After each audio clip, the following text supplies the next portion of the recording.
people, it's your girl Anusha Loves here with more natural health, beauty and wellness tips.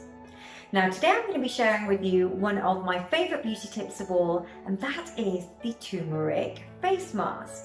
Now turmeric has been used for thousands of years all across Southeast Asia because it has so many benefits.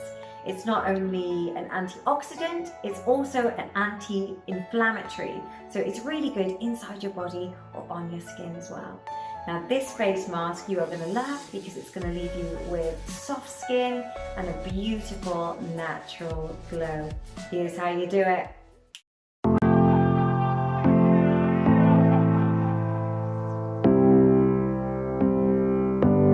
I feel a rush. You touch my skin.